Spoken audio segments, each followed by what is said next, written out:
Hey there, and welcome. You know that feeling when you want to ask a simple question in English, but you get all tangled up in the word order? Well, today, we're going to fix that for good. We're going to break down how to ask pretty much anything using three little words: am, is, and are. Okay, let's dive right in. I mean, who hasn't had to ask this, right? It's so simple, so direct, and you hear it all the time. Stick with me for the next few minutes, and you'll be building questions just like this one, and a whole lot more, with total confidence. All right, so where do we even begin? It all comes down to one simple golden rule, and it's all about putting that verb right up front. And here it is. This is basically the magic key to everything. To turn a regular sentence into a question, you just take the verb, am, is, or are, and you pop it right before the subject. That's it. That is the whole secret. Okay, let's see this in action. A simple statement would be, she is at home. Now, to ask a question, all we do is flip those first two words. She is becomes is she. See, it really is that simple. Let's do one more, just to make sure it really sticks. The statement is, your shoes are new. To ask about them, you just flip it. Are your shoes new? And you'll notice, the rest of the sentence, the word new, it stays exactly where it was. We're only messing with the beginning. All right, your turn. Take a look at these words on the screen. Your mother is at home. How would you put those together to make a question using our golden rule? I'll give you a second. Got it? The correct question is your mother at home? Remember, verb first. Awesome. Now that you've got the basic yes or no question down, let's kick it up a notch.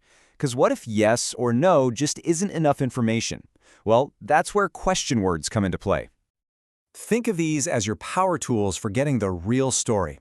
Where, what, who, how, and why. And the rule here is super simple. They always go right at the very front of the sentence, even before am, is, or are. So check out the pattern here. Where is your mother? First, you've got the question word, where. Then comes our verb, is. And finally, the subject, your mother. It's a formula that just works, every single time. And look, here it is again. How old is Joe? We've got our question phrase, how old, then the verb, is, and then the subject, Joe. Once you see this pattern, you start seeing it everywhere, right?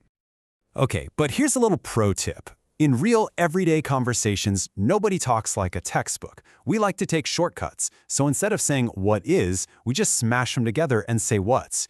Using these will make you sound so much more natural. Yeah, like you're almost never gonna hear someone say, what is the time? It sounds a bit robotic.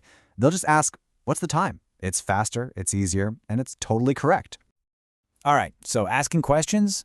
Check, you got this. But now let's flip the script. How do you give that perfect, quick, natural-sounding reply? Giving a great short answer is as easy as 1, 2, 3. No, really. Step 1, just start with yes or no. Step 2, add the pronoun, like he, she, or they. And step 3, finish it off with the right verb. That's the whole recipe. Super easy.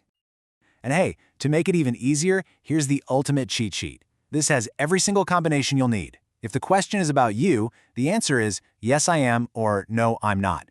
If it's about they, it's yes, they are, or no, they aren't. Seriously, this is going to be your new best friend. So let's put it into a real conversation. Somebody asks you, are you tired? See, instead of just a flat yes, which can sound a little abrupt, the really natural short answer is yes, I am. It just follows our little 3-step formula perfectly. Okay, you've learned the rules for asking. You've learned the rules for answering. You know what time it is? It is pop quiz time. Let's see what you've picked up. Let's do this. Okay, quiz number 1. You've got the words, the shops are open today. How do you arrange that into a question? Just think back to that golden rule we talked about. Did you get it? The answer is, are the shops open today? Boom! Exactly. You put the verb are right at the start, you nailed it. All right, next one's a little trickier. The words are you, are, late, and why. Remember what we said about those special question words. Where do they go? And the answer is, why are you late? See that? The question word why goes right at the very front, then the verb are, then the subject, you. You're getting the hang of this? Okay, final question. This time, you're giving the answer. The question is Kate from London? Let's pretend the answer is no. How do you give that perfect short answer we just learned? So, using our formula, the perfect short answer is no, she isn't. But, in a real chat, you'd probably add a little more info, like this. No, she's American. Either way, fantastic job. So there you have it. You've got the rules, you crushed the quiz, and now you have the tools to ask all sorts of questions. So really, there's only one question left for me to ask you. What's the first question you're going to ask with your new skills? Thanks so much for tuning in.